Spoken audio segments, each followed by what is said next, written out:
श्रुतिस्मृतिपुराणानाम् आलयं करुणालयं नमामि भगवत्पादा शङ्करं लोकशङ्करम्। समस्तजनकल्याणे निरतं करुणामयं नमामि चिन्मयं देवं सद्गुरुं ब्रह्मविद्वरम्। मूकं करोति वाचालं पंगुं लंघयते गिरिं यत्कृपातमहं वन्दे परमानन्दमाधवम्।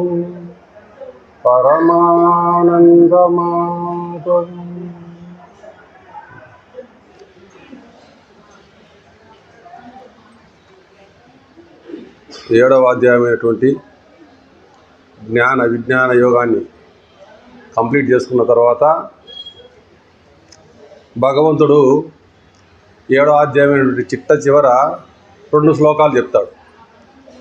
ఆ 2 శ్లోకాల్లో ఏం చెప్తాడయ్యా అంటే, జరామరణ మోక్షాయ మామాశ్రిత్య యతంతి తే బ్రహ్మ తద్విదు కృత్స్నం ఆధ్యాత్మం కర్మచాకిలం సాది భూతాది దైవం మాం సాది యజ్ఞం చేయే విదు ప్రయాణకాలేపి చ మాం తే విదుర్యుక్త చేతసః అని భగవంతుడు ప్రయాణ కాలములో అంటే మనిషి మరణించే సమయంలో ఇవన్నీ గుర్తుపెట్టుకుంటాడు. ఏమేమి గుర్తుపెట్టుకుంటాడు, ఏమేమి తెలుస్తాయి అతనికి? బ్రహ్మ అంటే ఏదో తెలుసు అతనికి, ఆధ్యాత్మం అంటే ఏదో తెలుసు, కర్మ అంటే ఏమో తెలుసు, అది భూతం అంటే ఏదో తెలుసు, అది దైవతం అంటే ఏదో తెలుసు, అది యజ్ఞం అంటే ఏదో తెలుసు. ఇవన్నీ కూడా ప్రయాణ కాలంలో అతను గుర్తుంచుకుంటాడు అని భగవంతుడు మనకు చివర చెప్పడం జరిగింది. అయితే అర్జునుడికి ఇవన్నీ చూస్తే అన్నీ కొత్త కొత్త పదాలు కనిపిస్తూ ఉన్నాయి. భగవంతుడు అన్ని 7వ అధ్యాయంలో చెప్పినాడు, కానీ పదాలన్నీ కొత్త కొత్తగా కనిపిస్తూ ఉన్నాయి. కొత్త కొత్తగా కనిపిస్తూ ఉంటే మళ్ళీ 8వ అధ్యాయం మొదలులోనే ఏం చేస్తున్నాడు, ఏవైతే ఇక్కడ చెప్పడం జరిగిందో 7వ అధ్యాయంలో మక్కి ఏమే కానీ తేడా లేకుండా 8వ అధ్యాయంలో మొదటి 2 శ్లోకాల్లో అది అడగడం జరుగుతుంది అర్జునుడు. 7వ అధ్యాయంలో ఏవైతే చెప్పినాడో అవే క్వశ్చన్లు తిరిగి ఇవన్నీ వీటి యొక్క అర్థమేమి అని చెప్పి 8వ అధ్యాయంలో అడగడం జరుగుతుంది. అయితే 7వ అధ్యాయం మనకి ఏం చెప్తుందయ్యా అంటే పరమాత్మ జ్ఞానాన్ని చెప్తూ ఉంది. పరమాత్మ అంటే ఎవడు, దాన్ని తెలుసుకునేటువంటి వాడు భక్తుడు.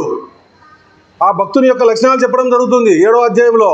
చతుర్విధ భజంతే మాం జనా సుకృతినోర్జున ఆర్తో జిజ్ఞాసు అర్థార్థి జ్ఞానీచ పరదర్శవ అని 4 రకాలైన భక్తులు. ఎవడైతే భక్తుడై ఉన్నాడో, ఎవడైతే పరమాత్మ జ్ఞానం కలిగి ఉన్నాడో వాడు ఏం చేస్తున్నాడు, ప్రయాణ కాలములో ఇవన్నీ కూడా గుర్తుపెట్టుకుంటున్నాడు. అందరూ పెట్టుకునే విషయం కాదు అది. ఎవడైతే పరమాత్మ గురించి తెలిసినటువంటి వాడు పరమాత్మ గురించి చెప్పడం జరిగింది, దాన్ని తెలుసుకునేటువంటి వాడు భక్తుడు. ఆ భక్తుడు ఏం చేస్తాడయ్యా అంటే వాడు ప్రయాణ కాలంలో మనకు భగవద్గీతలో అంతా కూడా ఈ అధ్యాయంలో మనకు క్రమముక్తి గురించి చెప్పడం జరిగింది. మిగిలినదంతా కూడా మనకు జీవన్ముక్తి గురించి చెప్పడం జరిగింది. ఇక్కడ మాత్రం స్పెసిఫిక్గా క్రమముక్తి, నువ్వు ఏ విధంగా ఒక క్రమంగా ముక్తి పొందే విధానం మనకి ఇక్కడ చెప్పడం జరుగుతుంది. కాబట్టి ఏం చేస్తున్నాడు, క్రమముక్తి పొందాలంటే ఏంది, మనము సాకార ఉపాసన, భగవంతుని యొక్క ఉపాసన చేయాలి. జ్ఞానం పొందితే క్రమముక్తి అవసరం లేదు, జీవన్ముక్తి వచ్చేస్తుంది. ఇక్కడే జీవించి ఉండగానే నువ్వు అది పొందేస్తావు. జ్ఞానం పొందితే, జ్ఞానము కాకుండా ఈశ్వరుని యొక్క గుణగణాలు తెలుసుకొని ఆయన్ను మనం మనస్సు ఆయన యందు ఉంచి మనస్సును ఆయన యందే ఉంచగలిగినప్పుడు మనం పొందేటువంటిది ఏ రకంగా మనం ఉన్నత గతులు పొందుతాము అనేటువంటిది విషయం అంతా మనకి ఇక్కడ చెప్పడం జరిగింది. మరి భక్తుడు ఏం చేస్తున్నాడు, ఈ ప్రయాణ కాలంలో ఇవన్నీ గుర్తుంచుకుంటున్నాడు. అతనికి బ్రహ్మ అంటే ఏదో తెలుసు, ఆధ్యాత్మం అంటే ఏదో తెలుసు, కర్మ అంటే ఏదో తెలుసు, అది భూతం అంటే ఏదో తెలుసు, అది దైవం అంటే ఏదో తెలుసు, అది యజ్ఞం అంటే ఏదో తెలుసు.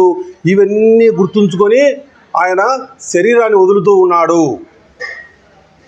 ఈ రకంగా వదులుతూ ఉన్నాడు కాబట్టి, ఆయన ఉపాసన చేస్తూ ఉన్నాడు, జ్ఞానాన్ని పొందలేదు కాబట్టి, జ్ఞానము పొందకపోతే ఆయనకు జీవన్ముక్తుడు అయ్యే అవకాశము లేదు. ఉపాసన ద్వారా భగవంతుని పట్టుకున్నటువంటి వాడు ఏం చేస్తున్నాడు ఇప్పుడు? అతను నీకు జ్ఞానేనతు కేవల కైవల్యం, ఒక్క జ్ఞానము ద్వారా తప్ప నీకు వేరే అన్యదానికి అవకాశము లేదు. నీవు పరమాత్మ అయిపోవాలంటే, నీవు పరమాత్మకు తేడా లేకోకుండా రెండు ఒకటి కావాలంటే ఒక జ్ఞానమే మార్గం. మిగిలినటువంటి అన్నీ కూడా నిన్ను ఏం చేస్తాయి అంటే జ్ఞానం వరకు తీసుకుపోయేదానికి పనికొస్తాయి, కానీ జ్ఞానము ద్వారా మాత్రమే నీకు ముక్తి మోక్షము లభించే అవకాశం ఉంది. కాబట్టి ఇక్కడ మనము పరమాత్ముని యొక్క గుణగణాలు, ఆయన సగుణ రూపాన్ని మనం పట్టుకొని అవి కీర్తిస్తూ ఆరాధిస్తూ రకరకాలుగా ఆయన చేస్తూ ఉంటే ఏమవుతుందయ్యా అంటే, మనము ఈ రకంగా రకరకాలైనటువంటి బ్రహ్మలోకం వరకు ప్రయాణం చేసి అక్కడ మళ్ళీ మనం బ్రహ్మదేవుని ద్వారా మళ్ళీ అక్కడ జ్ఞానాన్ని పొంది, ఆ జ్ఞానం పొందిన తర్వాతనే మనకు ముక్తి. నీ ప్రయాణం ఎక్కడి వరకు ఉంటుంది? క్రమముక్తి. అందుకే క్రమముక్తి అన్నారు. ఇక్కడి నుంచి నువ్వు ప్రయాణం చేస్తావు, రకరకాల లోకాలు ఉన్నాయి, మనం బ్రహ్మలోక పర్యంతం వరకు ప్రయాణం చేస్తాము. అక్కడ బ్రహ్మ మనకు జ్ఞానాన్ని ఇవ్వడం జరుగుతుంది. మళ్ళీ ఆ జ్ఞానము ద్వారా జ్ఞానము తీసుకుంటేనే నీకు ముక్తి, అన్యదా నీకు ముక్తి లేదు. ఈ రకంగా మనకు ఎవడైతే ఈ రకంగా భగవత్ ఉపాసన చేస్తూ చేస్తూ ప్రయాణ కాలంలో ఈ పరమాత్మనే పట్టుకొని ఆ రకమైనటువంటి ధ్యానమే చేస్తూ శరీరం ఎవరైతే వదిలిపెట్టిపోతున్నాడో వాడు నన్నే చేరుకుంటాడు అని చెప్పడం జరిగింది. ఈ రకంగా భగవంతుడు చెప్పిన తర్వాత 7వ అధ్యాయంలో అర్జునుడు 8వ అధ్యాయంలో క్వశ్చన్ వేస్తున్నాడు. ఏమి వేస్తున్నాడు? ఓం శ్రీకృష్ణ పరబ్రహ్మణే నమః. శ్రీమద్భగవద్గీత అదాష్టమోధ్యాయః. అక్షర పరబ్రహ్మయోగః. అర్జున ఉవాచ కిం తద్బ్రహ్మ కిమధ్యాత్మం కిం కర్మ పురుషోత్తమ అధిభూతం చ కిం ప్రోక్తం అధిదైవం కిముచ్యతే అధియజ్ఞః కథం కోత్ర దేహేస్మిన్ మధుసూదన ప్రయాణకాలే చ కథం జ్ఞేయోసి నియతాత్మభిః. అడుగుతున్నాడు అర్జునుడు. మనం 7వ అధ్యాయంలో ఒకసారి చూస్తే ఏమడిగినాడు? 7వ అధ్యాయంలో ఏం చెప్పాడు? జరా మరణ మోక్షాయ మాం ఆశ్రిత్య యతంతియే. ఈ జరా మరణాల నుంచి, ఈ సంసార దుఃఖ సాగరం నుంచి బయటపడి ముక్తిని పొందాలంటే మాం ఆశ్రిత్య, నన్ను ఆశ్రయించి ఎవడైతే ప్రయత్నం చేస్తూ ఉన్నాడో వాడు ఏమేమి తెలుసుకుంటున్నాడంటే తే బ్రహ్మ, వాడు బ్రహ్మం గురించి తెలుసుకుంటున్నాడు. ఇక్కడ ఏమంటున్నాడు భగవంతుడు? అర్జునుడు కిం తద్బ్రహ్మ అంటున్నాడు. ఆ బ్రహ్మ అంటే ఏది అని అడుగుతున్నాడు. మళ్ళీ అక్కడ చెప్పినటువంటిదే తద్విదు కృష్ణుడు. ఆధ్యాత్మం కిం అంటున్నాడు. ఆధ్యాత్మం గురించి తెలుసుకుంటున్నాడు అంటున్నాడు భగవంతుడు. అక్కడ ఆధ్యాత్మం అంటే ఏందయ్యా అని భగవానుడు అడుగుతున్నాడు. కర్మ అంటే తెలుసుకుంటున్నాడు అంటున్నాడు. అక్కడ కర్మ అంటే ఏదయ్యా అని భగవంతుడు అడుగుతున్నాడు. తర్వాత సాధిభూతం, సాధి దైవం, సాధి యజ్ఞం, అధిభూతముతో అధిదైవముతో అధియజ్ఞంతో కూడుకున్నటువంటి వాడు అతను. ఆ రకంగా కూడుకొని ప్రయాణ కాలంలో నన్ను గుర్తుంచుకుంటున్నా అంటున్నాడు. ఇక్కడ అర్జునుడు అడుగుతున్నాడు అధియజ్ఞ కథం, అధిభూతం కిం, అధిదైవం కిం అని అడిగి, అధియజ్ఞుడు అంటే ఎవరు అడిగి, ప్రయాణకాలేచ కథం జ్ఞేయోసి నియతాత్మభిః. అక్కడ జరామరణ మోక్షాయ అంటే జరామరణాల నుంచి బయటపడాలంటే ఏం చేయాలా? అవన్నీ గుర్తుంచుకోవాలా. అదే క్వశ్చన్ మొత్తం దాన్ని రిపిటేషన్ చేసి మళ్ళీ క్వశ్చన్ భగవంతుడు అడుగుతున్నాడు. ఎందుకంటే అర్జునుడు దాన్ని గ్రహించలేదు.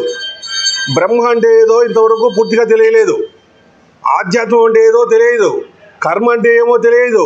కానీ మనకు భగవంతుడు, మనకు పెద్దలు చెప్పారు కాబట్టి మనకు అర్థమవుతూ ఉంది. అన్నీ కూడా 7వ అధ్యాయంలో చెప్పడం జరిగింది. ఏం చెప్పినాడు? అది దైవం అంటే ఏంది, బ్రహ్మ అంటే ఏంది? పరాప్రకృతి అపరాప్రకృతి, ఈ రెండు కలిపినటువంటి వాడు బ్రహ్మ. మత్త పరతరం నా అంటే కించిదస్తి ధనంజయ అంటున్నాడు. నాకన్నా అన్యంగా ఇంకొకటి లేదు, అతనే బ్రహ్మ. ఆధ్యాత్మం అంటే ఏది అని చెప్తూ ఉన్నాడు. ఆధ్యాత్మం అంటే ఏది? ఏదైతే బ్రహ్మ దగ్గర బ్రహ్మ యొక్క స్వరూపం ఏది? చైతన్యం యొక్క స్వరూపం, సచ్చిత ఆనందం ఏదైతే ఉందో అదే అంతటా ఉంది. నాలో కూడా అదే ఉంది. నాలో కూడా అదే ఉంది కాబట్టి నేను కూడా ఆ బ్రహ్మ యొక్క స్వరూపమే. ఈ రకంగా మనకు అన్ని క్వశ్చన్లకు ఆన్సర్ అక్కడ చెప్పడం జరిగింది. మనం పోయిన వారం అవన్నీ విచారించుకున్నాం. మళ్ళీ అదే విచారించుకోవాల్సిన అవసరం లేదు. కాబట్టి ఇప్పుడు ఏమడుగుతున్నాడు అర్జునుడు? కిం అక్షర పరబ్రహ్మ యోగం. ఇది అక్షరము అంటే క్షరము కానటువంటిది. ఏది క్షరం కానటువంటిది? ఒక బ్రహ్మ మాత్రమే క్షరము కానటువంటిది. మిగిలినటువంటి అన్నీ కూడా క్షరం అయ్యేటువంటివే. మనకు ఉన్నటువంటి పదార్థాలలో ఉన్నటువంటిది ఒక్కటే ఒకటి మనకు నశ్వరము, నశించినటువంటిది, క్షయము కానటువంటిది, వ్యయము కానటువంటిది ఉన్నటువంటి పదార్థం ఏదైనా ఉందా అంటే అది బ్రహ్మ తప్ప అన్యంగా ఇంకొకటి లేదు. కాబట్టి పరం బ్రహ్మ, ఆ పరమైనటువంటి అక్షరం అంటే క్షరము కానటువంటిది. క్షరము కానటువంటిదని మనం దీనికి ఒక్కదానికే కాదు, మాయ కూడా మనం చెప్పొచ్చు. బ్రహ్మలోకం కూడా క్షరం కానటువంటిదని చెప్పొచ్చు. రిలేటివ్లీ అంటే పోల్చుకుంటే, మనతో పోల్చుకుంటే, ఇక్కడ మనకున్నటువంటి సమయంలో మనకున్నటువంటి కాల పరిమితితో పోల్చుకుంటే అది అనంతము, లెక్క వేయడానికి వీలు కాదు.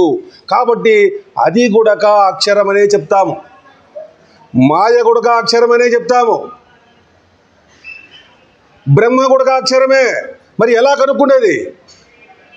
అన్ని అక్షరమైనప్పుడు మరి ఎలా కనుక్కుంటుంది బ్రహ్మ గురించి? పరం అంటున్నాడు భగవంతుడు. పరం అంటే ఈ అక్షరాల కన్నా శ్రేష్టమైనటువంటిది, అంటే ఎప్పుడూ నశించినటువంటిది ఏదైతే ఉందో అది బ్రహ్మ. మిగిలినటువంటి అన్నీ కూడా మనతో పోల్చుకుంటే ఎంతో సమయము ఉంటాయి, కానీ వాటికి అన్నింటికి కూడా ప్రళయం ఉంది. అవన్నీ కూడా నశిస్తాయి కాలంలో. కాబట్టి నశించినటువంటి పదార్థం ఏదయ్యా అంటే ఒక్క బ్రహ్మం మాత్రమే నశించినటువంటిది. అందుకే మనకు ఈ విశేషణాలు ఏది? అక్షరం అంటే సరిపోదు. అక్షరం అంటే మనం వేరేది కూడా గుర్తు చేసుకుంటాం. ఇది ఒకటే కాదు, ఇంకా ఉన్నాయి. పరం అన్నాడు. అందుకే పరం అంటే నశించినటువంటి వాటిల్లో శ్రేష్టమైనటువంటిది. నువ్వు నశించదనుకుంటే నువ్వు ఇవన్నీ కూడా నశించవనుకుంటావు నువ్వు, కానీ ఇవన్నీ కూడా ఏదో సమయంలో నశించిపోయేటివి. ఇవన్నీ ప్రళయానికి లోనవుతూ ఉన్నాయి, కానీ నశించినటువంటిది ఒకటే ఒకటి ఉంది, అది బ్రహ్మ. కాబట్టి ఈ అధ్యాయం పేరే అక్షర పరబ్రహ్మ యోగము. అర్జునుడు ఏమంటున్నాడు? తత్ బ్రహ్మ కిం, తత్ ఏదైతే నువ్వు చెప్పినావో ఆ బ్రహ్మ అంటే ఏమి? ఆధ్యాత్మం కిం, ఆధ్యాత్మం అంటే ఏమి? కర్మ కిం, కర్మ అంటే ఏంది? పురుషోత్తమ, పురుషులలో శ్రేష్ఠమైనటువంటి వాడా? పురుష అంటే మనమందరము పురుషులము. పురుషులలో శ్రేష్టమైనటువంటి వాడు అంటే శరీరాన్ని బట్టి కాదు, పురుషులు స్త్రీలని కాదు. పురుషుడు అంటే జీవుడు. ఆ జీవులలో శ్రేష్ఠమైనటువంటి వాడు. మనకందరికీ జ్ఞానం ఉంది. ఏమి జ్ఞానం ఉంది? పరిమితమైనటువంటి జ్ఞానం మనం కలిగి ఉన్నాం. పరమాత్మ సర్వజ్ఞుడు, అంతా తెలిసినటువంటి వాడు. అతనికి తెలియనటువంటిది లేదు, అంతా తెలిసినటువంటి సర్వజ్ఞుడు. కాబట్టి ఆయన పురుషోత్తముడై ఉన్నాడు. పురుషోత్తమ. అధిభూతం కిం, అధిభూతం అంటే ఏమి? దాని గురించి చెప్పు నాకు. అధిదైవం కిం ఉచ్యతే, అధిదైవం అని దేనిని అంటారు? మనము బ్రహ్మ అంటే ఏంది? సగుణమైనటువంటి బ్రహ్మ, లేకపోతే నిర్గుణమైనటువంటి బ్రహ్మ? ఏ బ్రహ్మను నువ్వు బ్రహ్మ అంటున్నావు? అర్జునుడికి పూర్తిగా తెలియకలేదు, తెలుసు, కన్ఫ్యూజన్లో ఉన్నాడు. ఏది నువ్వు ఏ బ్రహ్మను బ్రహ్మ అంటున్నావు? సగుణమైన సగుణ సాకారంగా కనిపించేటువంటి బ్రహ్మమా, నిర్గుణమైనటువంటి బ్రహ్మమా? ఆధ్యాత్మం అంటే ఏది? నేను ఈ శరీరమా, మనోబుద్ధులతో కలిగినటువంటి వాడిని నేనా, లేకపోతే ఇంకొకటి ఏదైనా ఉందా? ఆధ్యాత్మం అంటే ఏమి? అధిభూతం, అధిభూతాలు. అధిభూతం అంటే ఏది? మనం అనుకున్నటువంటి ఇవన్నీ కూడా పంచభూతాలు అన్నీ కలిపి అధిభూతాలా, లేకపోతే దీనికి అధిష్టాన దేవతలు అధిభూతాలా? ఎవరు అధిభూతం అంటే ఏది? పంచమహాభూతాలా, లేకపోతే ఈ శరీరమా, ఈ ఏమి ఇవన్నీ ఏది? అధిభూతం అంటే ఏమి? అధిదైవం అంటే ఏది? అధిదైవం అంటే మనకు ఈ రకరకాలైనటువంటి వీటికన్నిటికీ అధిష్టాన దేవతలు ఉన్నారు. పంచభూతాలకు అధిష్టాన దేవతలు ఉన్నారు. వాళ్ళే నాది దేవతలు అంటే, లేకపోతే ఇంకా ఎవరైనా ఉన్నారా? ఎవరు అధిదేవత, అధిదైవం అంటే అని అడుగుతున్నాడు. అది యజ్ఞ, అది యజ్ఞుడు అంటే ఎవరు? కర్మ అంటే ఏమి? కర్మ అంటే రొటీన్గా నేను చేసేటువంటి పనులా? పదం తినడము, తాగడము, పడుకోవడము, లేవడము, నడచడము చేసేటువంటి పనులు కర్మ, లేకపోతే కర్మ అంటే వేరే ఏమైనా ఉందా అని చెప్పి అడిగి మధుసూదన అనే వర్డ్ ఉపయోగించడం జరిగింది ఇక్కడ. మధు అంటే తీపి అని ఒక అర్థము. మధు కైటములు అనే రాక్షసులు ఉన్నారు. ఆ రాక్షసులను చంపినటువంటి వాడు ఎవరు? కృష్ణుడు. కాబట్టి ఆయనకు మధుసూదన అని పేరు రావడం జరిగింది. మనము కూడా మనలో ఉన్నటువంటి అహంకారం కారణంగా నేను చేస్తున్నాను, నేను పొందుతున్నాను అని అనుకుంటూ మనం కూడా పనులు చేస్తూ పోతున్నాము. కాబట్టి మనకు ఏది ఇష్టమయ్యా అంటే మనము అన్ని అబద్ధాలు చెప్తాం. నా భార్య అంటే ఇష్టము, నా పిల్లలంటే ఇష్టము, నా వాళ్ళంటే ఇష్టము, వీళ్ళంటే ఇష్టమని. అన్నింటికన్నా ఇష్టమైనటువంటిది ఏదయ్యా అంటే నాకు ఇష్టం. ముఖ్యంగా నన్ను ఎవరైతే ప్రేమిస్తున్నారో, నన్ను ఎవరైతే ఇష్టపడుతున్నారో వాళ్ళు నన్ను ఇష్టపడుతున్నారు, నన్ను ప్రేమిస్తున్నారు. కాబట్టి వాళ్ళని నేను ప్రేమిస్తున్నాను. అంతేగాని నన్ను ఇష్టపడకపోతే ఇమ్మీడియట్గా వాళ్ళని దూరం చేసుకుంటాను. కాబట్టి ఎవరి ఇష్టము? నేను ఇష్టము. కాబట్టి ఆ అహంకారాన్ని తీసేటువంటి వాడు ఎవడైతే ఉన్నాడో వాడు మనకు అది తీపి. కాబట్టి ఆ మధు దాన్ని పట్టుకున్నాం మనము. ఆ తీపిదనాన్ని, అహంకారాన్ని పట్టుకొని ఉన్నాము. అజ్ఞానముతో భగవంతుడు ఆ అహంకారాన్ని తీసేసి నీకు మోక్షాన్ని ప్రసాదించేటువంటి వాడు. మనకు ఉన్నటువంటి అహంకారం ఒకటే అడ్డం. ఈ రకంగా మధుసూదన అస్మిన్ దేహే, ఈ దేహంలో అధియజ్ఞ కథం. అధియజ్ఞుడు అంటే ఎవరు? ప్రయాణ కాలములో నియతాత్మభిహి అంటే నిగ్రహించబడినటువంటి మనస్సు కలిగినటువంటి వాడు. కథం జ్ఞేయ, నిన్ను ఎలా తెలుసుకుంటున్నాడు అని చెప్పి అర్జునుడు మొత్తం అన్ని క్వశ్చన్లు వేయడం జరిగితే భగవంతుడు చెప్తున్నాడు.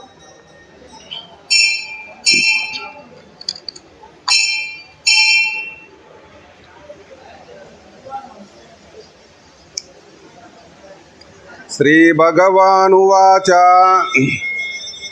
అక్షరం బ్రహ్మ పరమం స్వభావోధ్యాత్మముచ్యతే భూతభావోద్భవకరః విసర్గః కర్మ సన్నిధః అధిభూతం చరో భావః పురుషశ్చాదిదైవతం అధియజ్ఞేహమేవాత్ర దేహే దేహభృతాం వరా.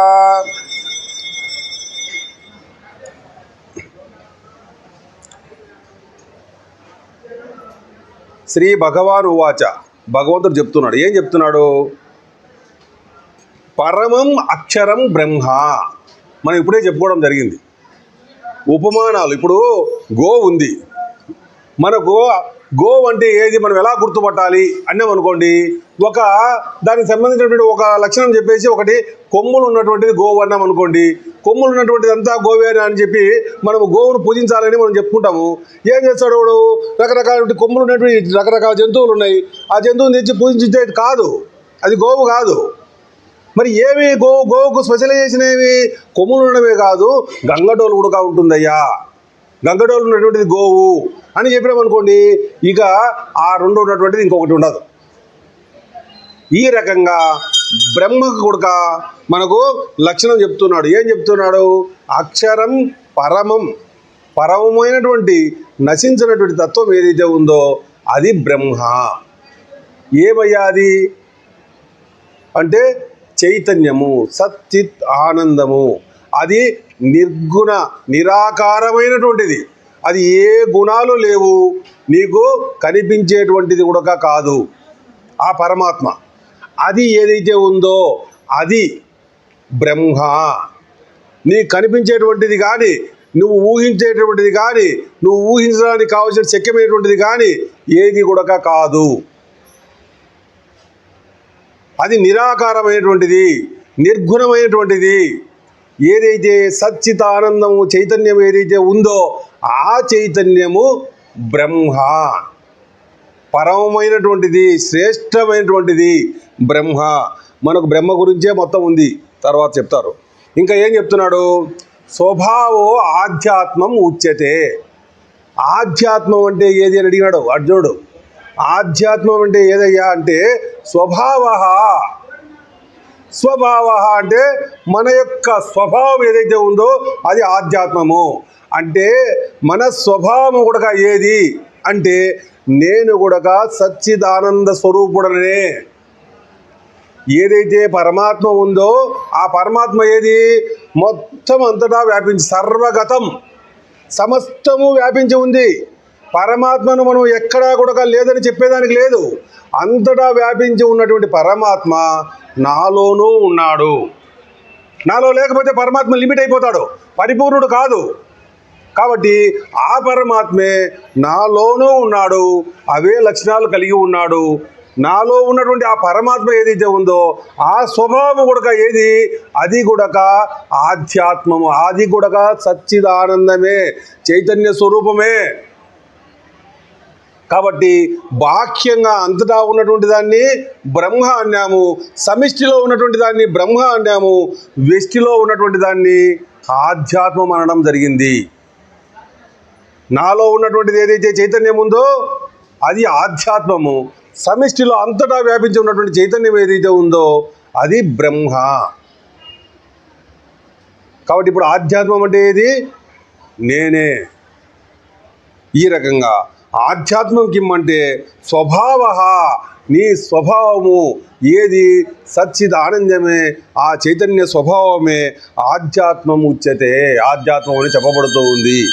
ఇక కర్మ అంటే ఏదో చెప్తున్నాడు భగవంతుడు. భూతభావో ఉద్భవకర విసర్గ కర్మ సన్నిత అంటే కర్మ అంటే ఏంది? భూతభావ ఉద్భవ. భూతాలు అంటే ప్రాణులు, భావము అంటే స్థితి, ఉద్భవం అంటే దాన్ని పుట్టించడం, సృష్టి కార్యం ఏదైతే ఉందో, ప్రాణులను సృష్టించే కార్యం ఏదైతే ఉందో అది కర్మ అంటే.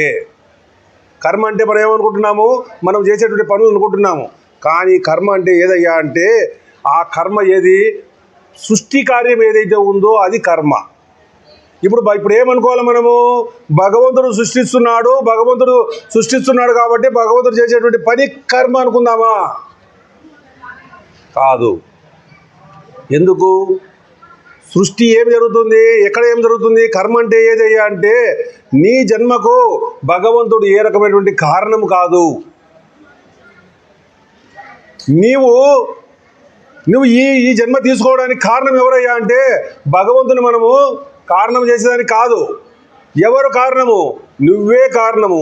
నువ్వు కోరుకున్నావు, నేను ఈ విధంగా ఉండాలని కోరుకోవడం జరిగింది. నువ్వు కోరుకున్న దానికి నువ్వు రకరకాలైన పనులు చేయడం జరిగింది పూర్వజన్మలలో. ఆ పనుల ఫలితంగా నీకు భగవంతుడు ఈ జన్మ ఇవ్వడం జరిగింది. అంతే. నువ్వు ఈ జన్మ నీకు ఇవ్వాలి, ఈ జన్మలో నిన్ను ఉంచాలి, నిన్ను అక్కడికి పంపించాలనేటువంటిది భగవంతునికి లేదు ఆలోచన. నీవు కోరుకున్నావు, నీవు ఆ కర్మలు చేయడం జరిగింది. ఆ కర్మల ఫలితాన్ని మాత్రం భగవంతుడు ఇస్తూ ఉన్నాడు. కానీ కోరుకున్నటువంటిది ఎవడు? నీవే. ఈ జన్మ కావాలని నువ్వు కోరుకున్నావు అంటే అర్థమైంది. నేను ఈ జన్మ కావాలని కోరుకోవడం అంటే ఏంటంటే ఈ జన్మకు సంబంధించినటువంటి రకరకాలైనటువంటి కార్యక్రమాలన్నీ నేను చేయడం జరిగింది. ఆ కార్యాలు చేయడం వల్ల యొక్క ఫలితాలు, దాని ఫలితంగా నాకు ఈ జన్మ రావడం జరిగింది. నేను ఈ జన్మకు అవసరమైనటువంటి యోగ్యమైనటువంటి కర్మలన్నీ నేను చేయడం జరిగింది పూర్వజన్మలలో. కాబట్టి నాకు ఈ జన్మ వచ్చింది. ఇప్పుడు భగవంతుడు ఇచ్చాడా మనకి ఈ జన్మ? ఒకరిని దరిద్రంగా, ఒకరిని మంచిగా, ఒకరిని ధనవంతునిగా, ఒకరిని కుష్ఠరోగిగా, ఒకరిని రకరకాలైన బాధలు పడుతూ ఉన్నాడు, ఒకడేమో ఆరోగ్యాలతో సంతోషంగా ఉన్నాడు. ఇవన్నీ భగవంతునికి పార్షియాలిటీ ఉన్నది అనుకున్నాము మనము? లేదు. ఇదంతా భగవంతునికి సంబంధించినటువంటిది కాదు.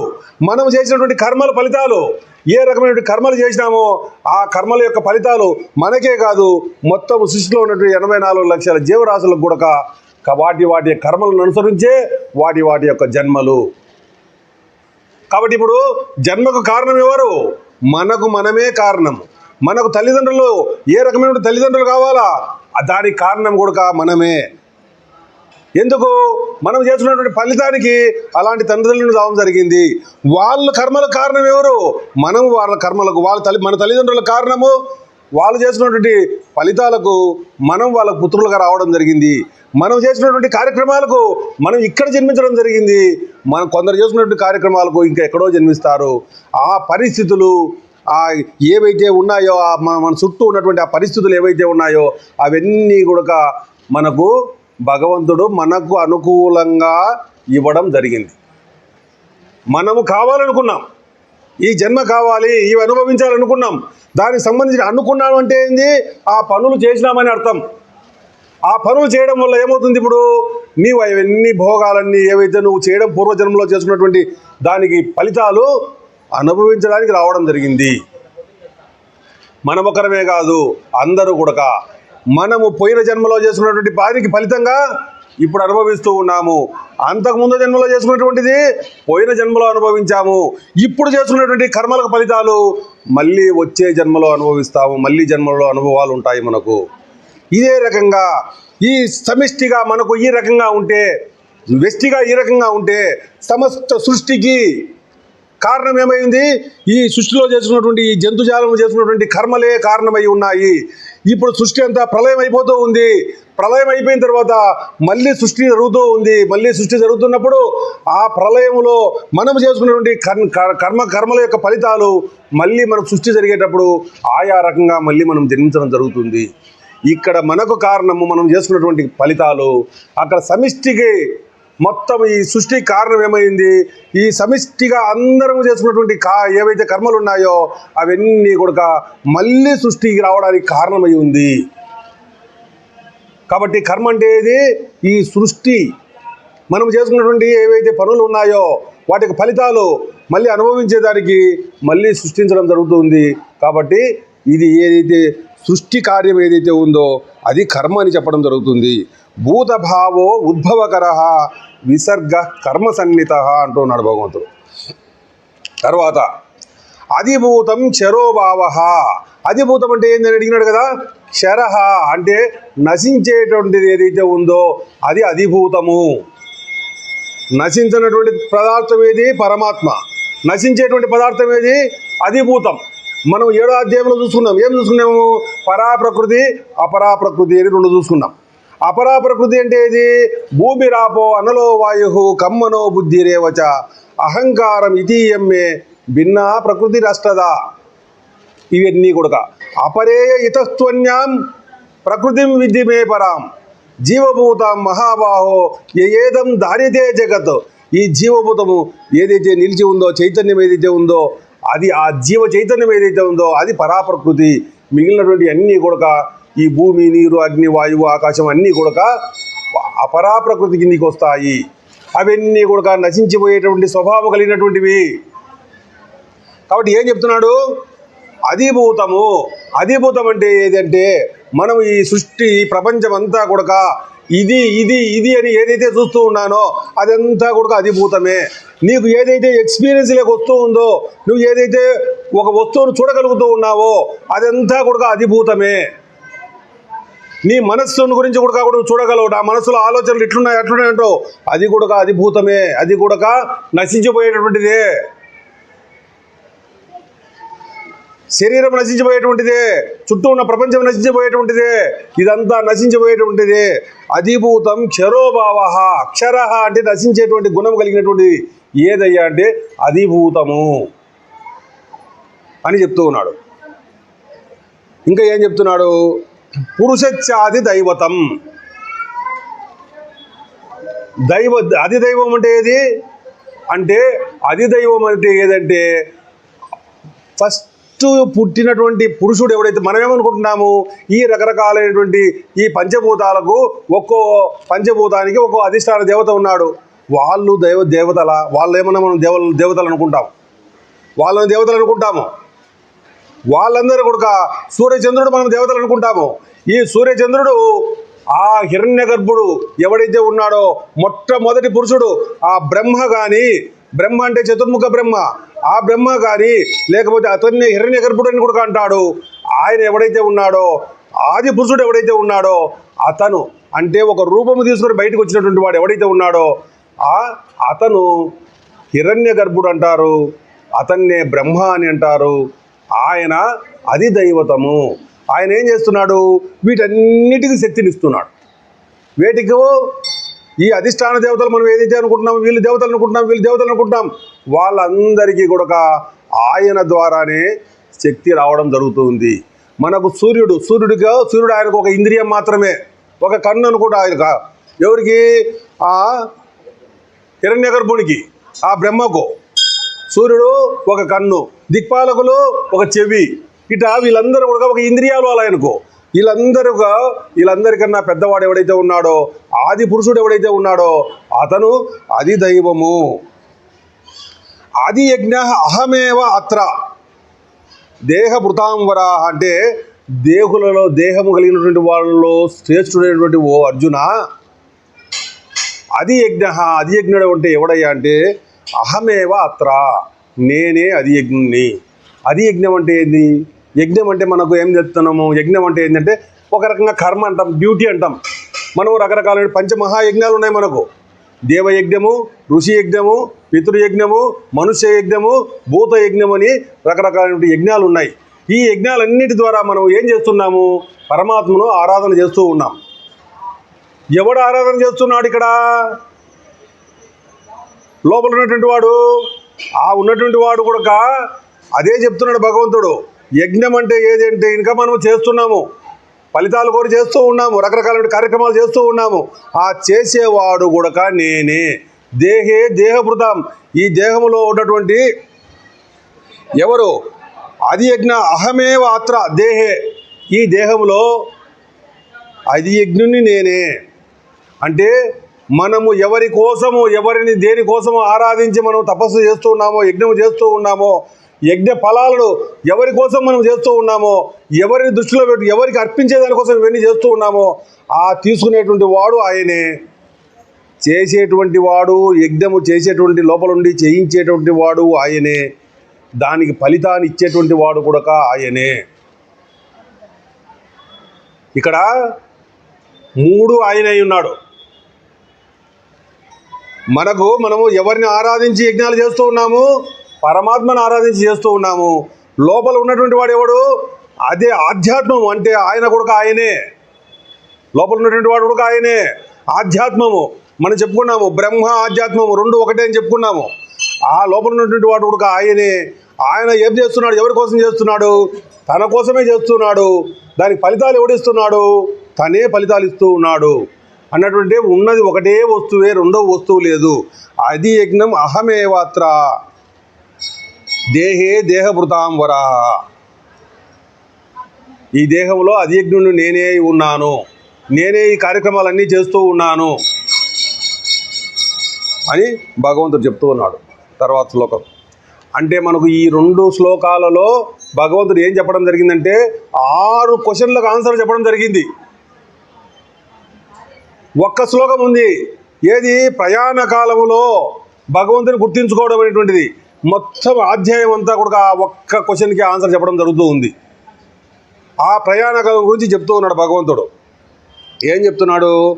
అంతకాలే చ మామేవా స్మరన్ ఉక్త్వా కలేభరం యః ప్రయాతి సమద్భావం యాతి నాస్త్యత్ర సంశయః.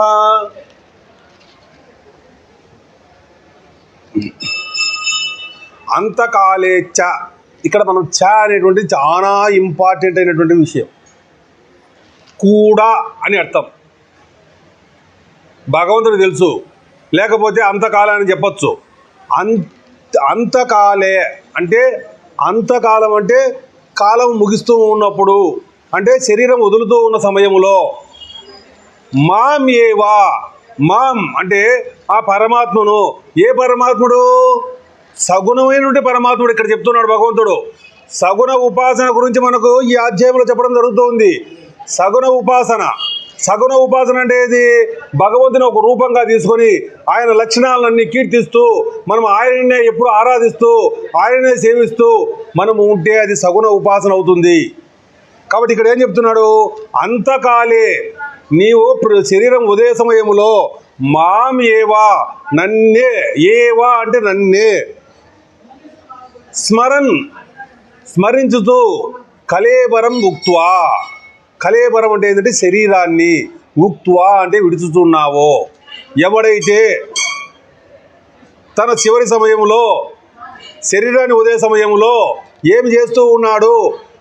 తనను పరమాత్మను స్మరిస్తూ శరీరాన్ని వదులుతూ ఉన్నాడు. వాడు ఏమవుతున్నాడు? యహ అతను ఎవడైతే ఈ విధంగా వదులుతూ ఉన్నాడో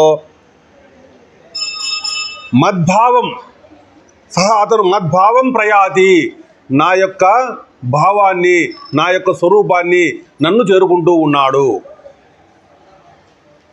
దీనికి గ్యారంటీ ఏమి? ఇప్పుడు ఎప్పుడో జరిగిపోయిన దానికి మనకు తెలియదు. శరీరం వదిలిన తర్వాత పరమాత్మను చేరుకుంటున్నామా లేదో తెలియదు. దీనికి గ్యారంటీ ఏమి? మద్భావం యాతి, నన్ను పొందుతూ ఉన్నాడు అంటున్నాడు. భగవంతుడు చెప్తున్నాడు, అత్ర సంశయ నాస్తి, ఈ విషయం ముందు నీకు సంశయం అక్కర్లేదు. ఎందుకు అక్కర్లేదు? ఎవడు చెప్తున్నాడు ఇక్కడ? పరమాత్మ చెప్తూ ఉన్నాడు. అన్నీ తెలిసినటువంటి సర్వజ్ఞుడు ఆయన కాబట్టి ఆయన చెప్తూ ఉన్నాడు. ఆయనే మనకు గ్యారంటీ ఇస్తున్నాడు.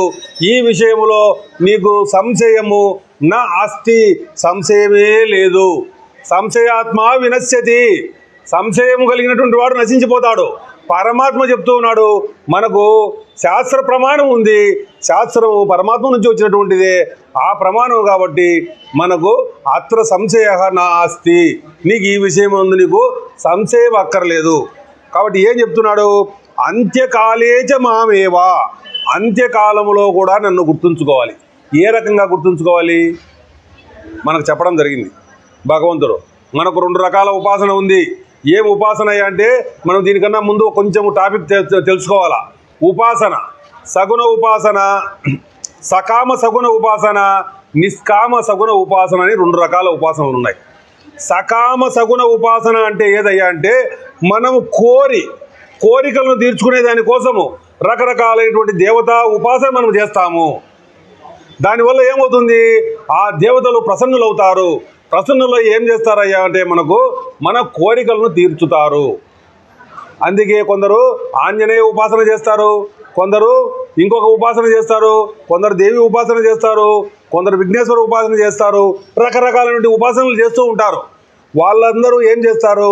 ఆ పరమాత్మను, ఆ దేవతలను ప్రసన్నం చేసుకొని ఆయా యొక్క కోరికలను వారి ద్వారా తీర్చుకుంటూ ఉంటారు. అందుకే కొందరు కొన్ని రోజుల్లో వాళ్ళు ఆ ఉపాసన చేసి రకరకాలైన సిద్ధులు పొందుతూ ఉంటారు. ఆ సిద్ధుల ద్వారా ఎవరు ఎక్కడున్నారు, ఏం కథ, వాళ్ళ మనసులో ఏం ఆలోచన చేస్తున్నారు, కొన్ని విషయాలు చెప్తూ ఉంటారు. ఇవన్నీ కూడా కొన్ని వాళ్ళు ఆ స్థితిని పొందితే ఇవన్నీ నిజమే. కానీ కొందరు మోసం చేస్తూ ఉంటారు.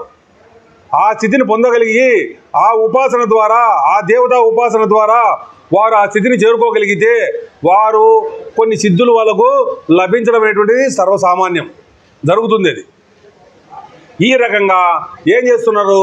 సకామ సగుణ ఉపాసన. ఇక్కడ కోరికలు కోరి, రకరకాలైన కోరికలు కోరి నువ్వు భగవద్ ఉపాసన చేస్తూ ఉన్నావు. దాని ద్వారా ఏమవుతుందయ్యా నీకంటే నీ కోరికలు తీరుతూ ఉన్నాయి. ఎక్కడ తీరుతూ ఉన్నాయి?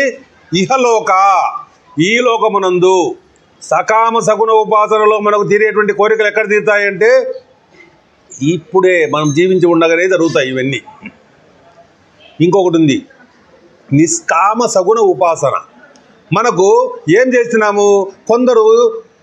కొంత ఈ ఆధ్యాత్మిక రంగంలో బాగా పురోగతి సాధించినటువంటి వారు ఏం చేస్తారయ్యా అంటే ఇవన్నీ కూడా ఏవైతే మనము కోరికలు కోరుతున్నామో, ప్రాపంచిక విషయాలు ఏవైతే పొందుతూ ఉన్నావో ఇవన్నీ కూడా నశించేటువంటివే, ఇవన్నీ మనతో ఉండేటువంటివి కాదు, మన వెంబడి వచ్చేటువంటివి కాదు అని వాటి మీద వైరాగ్య భావన కలిగి వారు ఏం చేస్తారు? నిష్కామ సగుణ ఉపాసన చేస్తారు. వాళ్ళకి ఇక కోరికలు లేవు. ఈ ప్రపంచంలో ప్రాపంచికమైనటువంటి విషయాలు, వస్తు భోగాలు రకరకాల పొంది అనుభవించాలనేటువంటి కోరికలు ఏమీ లేవు. ఎందుకు? వీటి మీద వైరాగ్య భావన కలిగి ఉన్నారు. ఇవన్నీ నశించిపోయేటి అని గుర్తెరిగి ఉన్నారు. కాబట్టి వాళ్ళకు ప్రాపంచిక విషయాల మీద కోరిక లేదు.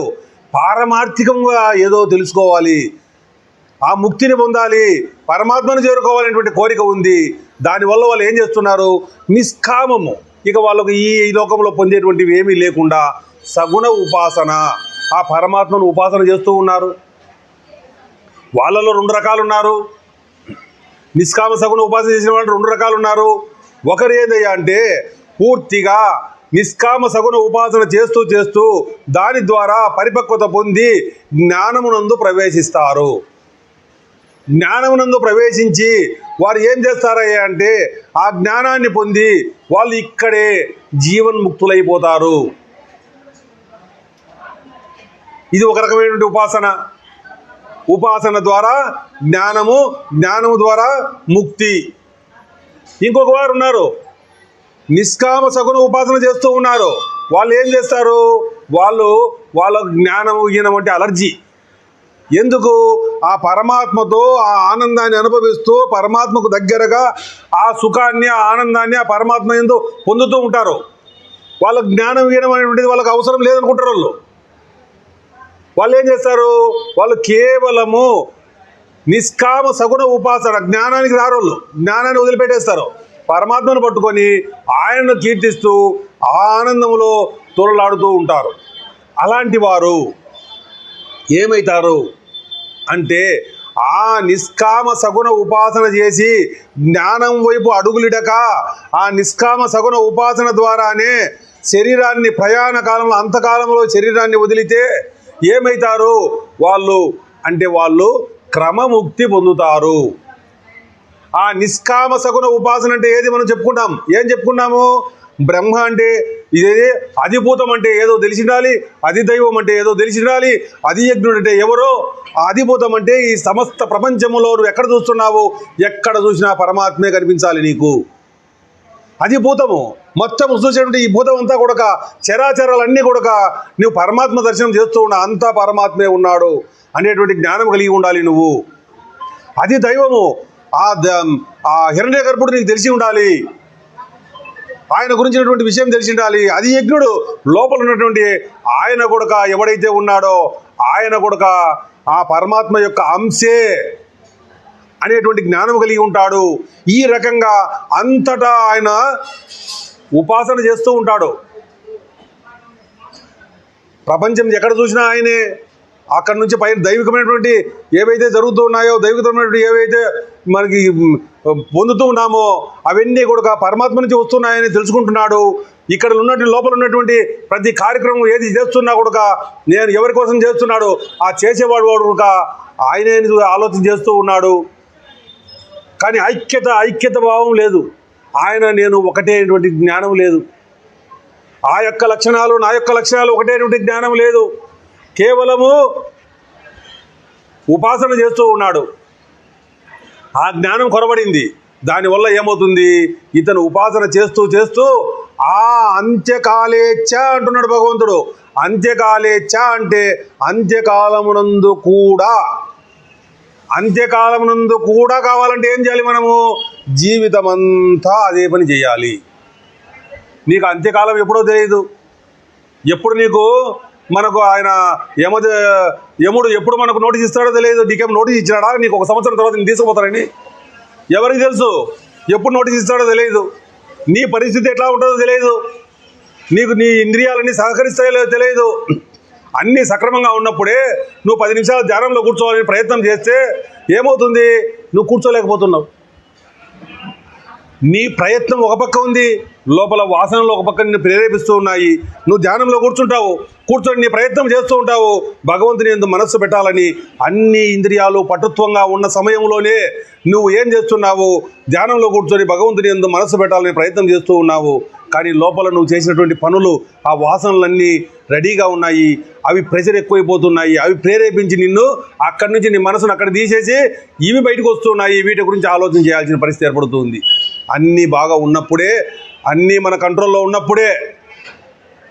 మరి అలాంటి సమయంలో మనము శరీరం వదిలే సమయంలో రకరకాలైనటువంటి బాధలతో ఎన్ని ఇబ్బందులు పడుతూ ఉన్నప్పుడు ఆ సమయంలో నీవు పరమాత్మను గుర్తుపెట్టుకోవాలంటే అది వీలవుతుందా? అది వీలయ్యేటువంటి ప్రశ్నే కాదు. వీలే కాదు. ఎందుకు వీలు కాదు? ఆ సమయములో రకరకాలైనటువంటి బాధలు, వ్యధలు, ఎన్నో సమస్యలు, ఎన్నో చింతలు, అవన్నీ కూడా నీవు ఏవైతే చేసుకున్నావో జన్మలలో, ఈ జన్మలో జన్మలో ఏమేమి చేసుకున్నావో అవన్నీ కూడా వాసనలుగా రెడీ బయటకు ఉన్నాయి. ఆ వాసనలు ఏం చేస్తున్నాయి, నిన్ను అవి బయటికి తోస్తూ ఉన్నాయి. అప్పుడు ఏం చేస్తావు నువ్వు? ఆ సమయంలో నీవు భగవద్ ఆరాధన చేయాలంటే నీకు ఈ ప్రెజర్ ఎక్కువైతుంది, ప్రయత్నం తగ్గిపోతుంది. ఈ ప్రెజర్ ఎక్కువైపోతుంది. అప్పుడు నీ ప్రయత్నమే ఉండదు. నీవు అన్నీ బాగా ఉన్నప్పుడే నువ్వు ఏమి చేయలేక నిస్సహాయుడు అయిపోతూ ఉన్నావు. ఆ సమయంలో నీకు ఎలా సాధ్యమవుతుంది? ఆ సమయంలో నీకు సాధ్యం కావాలంటే ఒకే ఒక మార్గం ఉంది. ఏది? ఇప్పటి నుంచే నువ్వు ఆ వాసనలు తయారు చేసుకో. ఇప్పటి నుంచే ఆ పని మీదనే నువ్వు ఉండు. ఏదైతే నువ్వు భగవత్ చింతన ఇప్పటి నుంచే మొదలుపెట్టు. ఏ పని చేసినా కూడా భగవంతుని ఎందే మనస్సు ఉండేట్టు ప్రయత్నం చెయ్యి. ఈ విధంగా చేస్తూ ఉంటే అటువంటి వాసనలన్నీ లోపల క్రియేట్ అవుతూ ఉంటాయి. అవన్నీ జమ అవుతూ ఉంటాయి. అవి ఏమవుతాయి? నీకు తెలియకుండానే అవే బయటకు వస్తూ ఉంటాయి.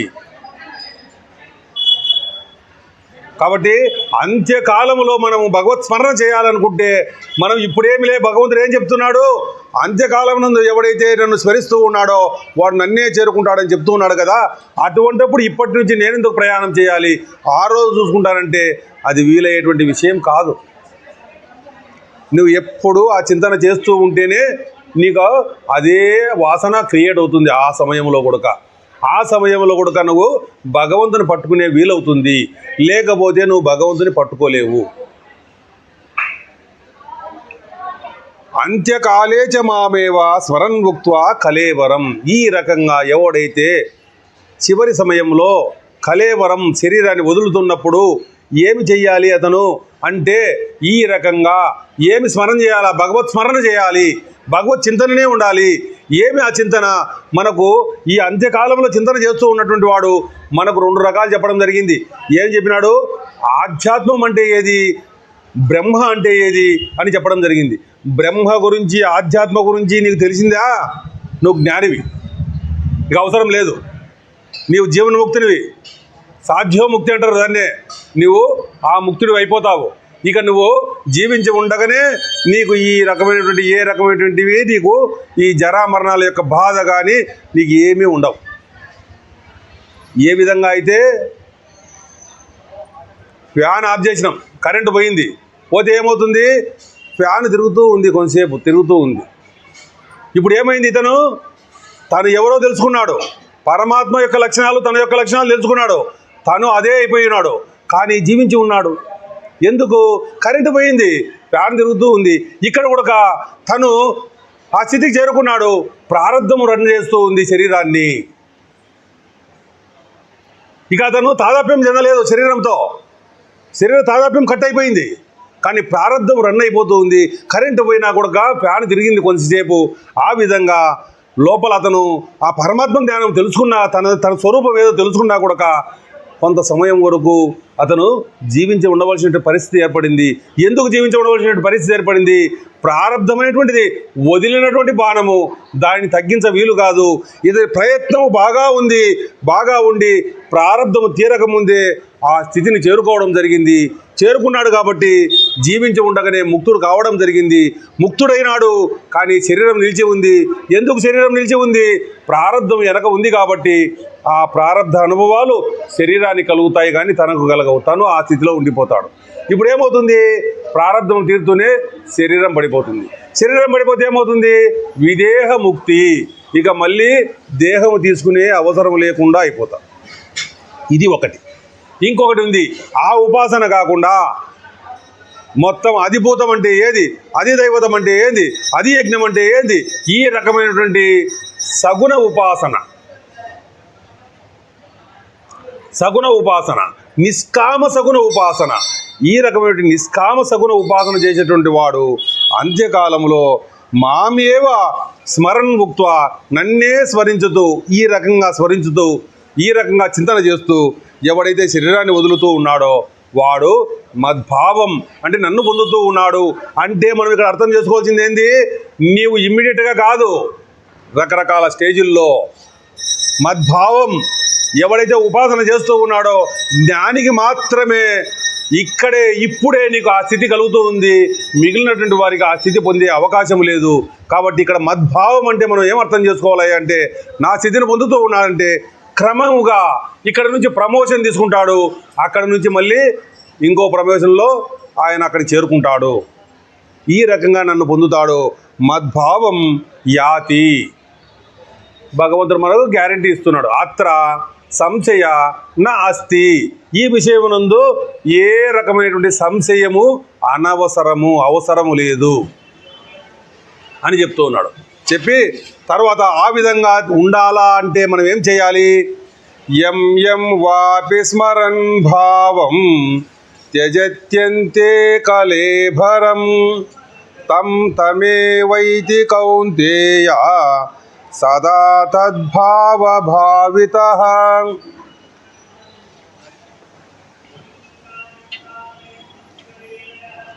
యం యం ఎవరెవరైతే కలేబరం త్యజంతి శరీరాన్ని వదులుతున్నప్పుడు స్మరన్ భావం నా యొక్క చింతన చేస్తూ ఉన్నారో తం ఏవ ఏతి స్మరన్ ఏ చింతన చేస్తూ ఉన్నారో వాళ్ళు ఏం చేస్తారు? తం ఏవ వారు ఆ చింతన చేస్తున్నటువంటి విషయాలనే ఏతి పొందుతూ ఉన్నారు. సదా ఎందుకు పొందుతూ ఉన్నారు? సదా తద్భావ భావిత, ఎప్పుడు ఆ రకమైనటువంటి చింతన చేస్తూ ఉండడం వల్ల వాళ్ళు ఏ రకమైనటువంటి చింతన చేస్తూ ఉన్నారో వాటినే పొందుతూ ఉన్నారు. మనకు ముందు శ్లోకంలో మనం ఎందుకు అంత్యకాలంలో ఎందుకు చింతన చేయలేము అంటే, మనము ఎప్పుడెప్పుడు ఏ చింతన చేస్తూ ఉన్నామో ఆ రకమైన చింతన చేయడం వలన అంత్యకాలంలో కూడా నీకు అవే గుర్తొస్తాయి.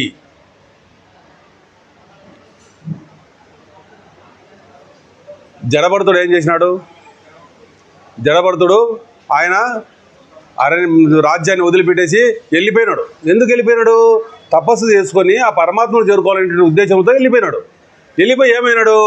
అక్కడికి పోయినాడు. అక్కడికి పోతే ఒక జింక పిల్ల అదేదో పరిగెత్తుకుంటూ వస్తే దాన్ని కాపాడడం జరుగుతుంది. దాన్ని కాపాడి దాని సంరక్షణ చూసుకోవడం మొదలు పెడతాడు. పెట్టి ఏమవుతుంది? దానితో తాదాప్యం చెందుతాడు బాగా.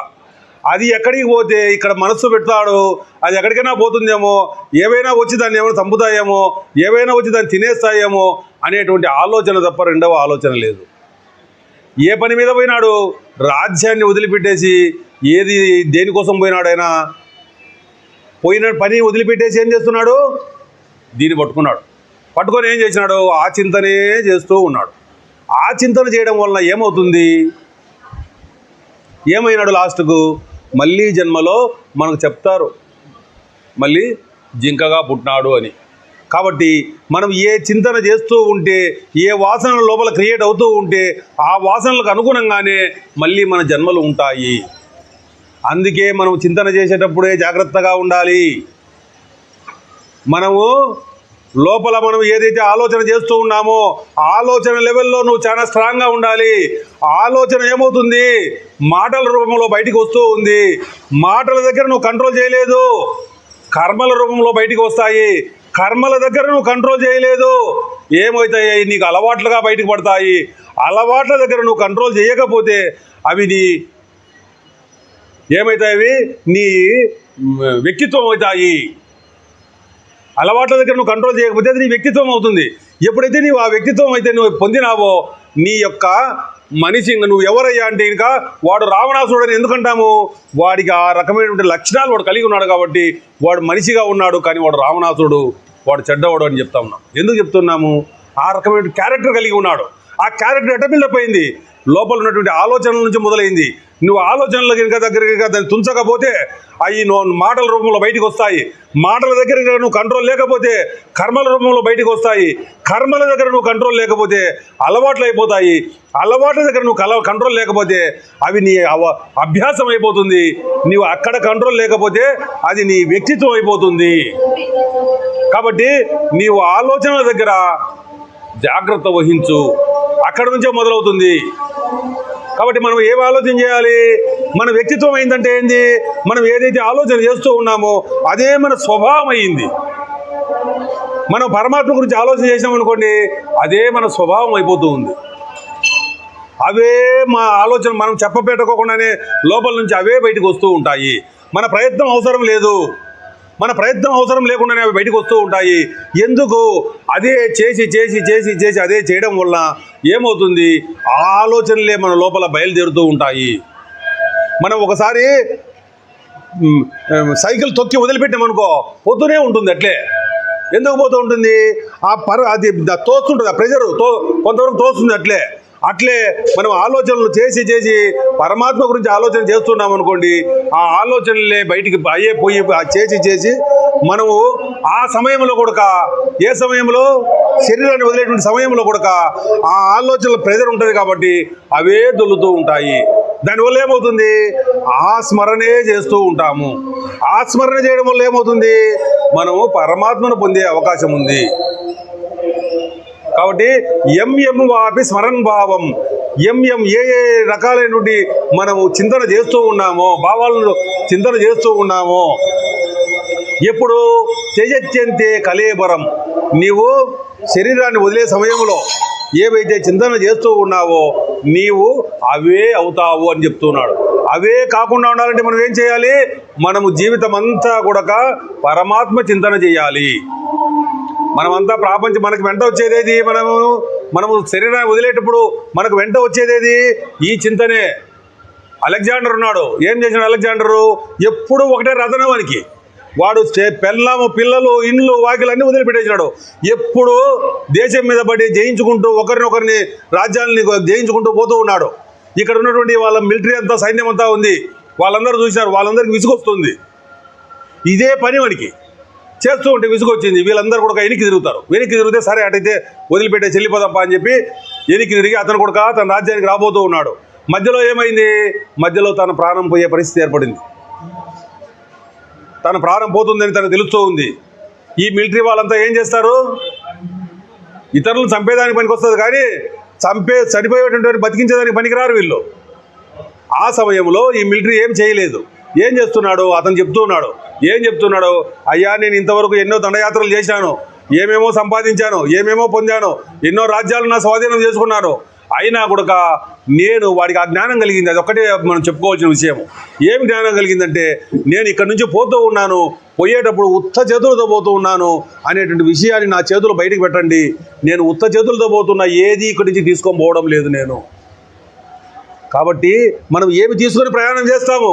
మనకు ఫ్యూయల్ ఏది? మనకు ఎనర్జీ ఏది అంటే, మన ఫ్యూయల్ ఏదయ్యా అంటే మనకు ఇంధనం ఏది మన ప్రయాణానికి అంటే, మనకు ఇంధనం వచ్చేసి ఇది మాత్రమే. మిగిలినటువంటి అన్నీ కూడా ఇక్కడే పడేసిపోతాం మనము. మన పెళ్ళాం, బిడ్డలు, ఆస్తి పాస్తులు ఏవైతే ఉన్నాయో అవన్నీ కూడా నీ వెంట ఒకటి కూడా రాదు. అవన్నీ నీవు వదిలిపెట్టిపోవలసిందే. నీ వెంట వచ్చేది ఒకటి ఉంది, దాన్ని నువ్వు పట్టించుకోకుండా జీవనం జీవిస్తూ ఉన్నావు. ఏదైతే నీకు అవసరమో దాన్ని వదిలిపెట్టి నువ్వు ఇక్కడంతా జీవిస్తూ ఉన్నావు. ఆ విధమైనటువంటి జీవితం జీవిస్తే ఏమవుతుంది? నీకు తోడు రాదు. నీకు ఏదైతే తోడు వస్తుందో దాన్ని నువ్వు పట్టించుకోవాలి. ఏది మనకు తోడు వస్తుంది? పరమాత్మ చింతన ఏదైతే ఉందో, ఏదైతే మనం ఉపాసన చేస్తూ ఉన్నామో, భగవంతుని ఏదైతే ఆరాధిస్తూ ఉన్నామో, భగవంతుని ఏదైతే మనము సేవిస్తూ ఉన్నామో, భగవంతుని కీర్తన చేస్తూ ఉన్నామో, భగవంతుని రకరకాలుగా కొలుస్తూ ఉన్నామో, అవంతా కూడా నీ యొక్క ఉపాసన ఏదైతే ఉందో అది నీ వెంట వస్తూ ఉంది. దానికోసము మనము ఏమి చెయ్యాలి అంటే, ఎప్పుడూ స్మరణ చెయ్యాలి. అంత్యకాలే చ అంటే కూడా అంటే మిగిలిన సమయం అంతా కూడా. ఎందుకు మనకు తెలియదు, ఏ సమయంలో మనకు అంత్యకాలం వస్తుందో తెలియదు. నీకు తెలిసినా నీకు ఆ శక్తి లేదు, నీకు ఆ స్మరణ చేసే శక్తి లేదు. అది నువ్వు కూడగట్టుకోవాలంటే ఎప్పుడూ ఆ స్మరణే చెయ్యాలి, అన్య స్మరణ పనికిరాదు అని భగవంతుడు చెప్తూ ఉన్నాడు. వచ్చే వారం తర్వాత శ్లోకం ఉంటుంది. ఓం పూర్ణమదః పూర్ణమిదం పూర్ణాత్ పూర్ణముదచ్యతే పూర్ణస్య పూర్ణమాదాయ పూర్ణమేవావశిష్యతే. ఓం శాంతి శాంతి శాంతి. హరి ఓం. శ్రీ గురుభ్యో నమః. హరి ఓం.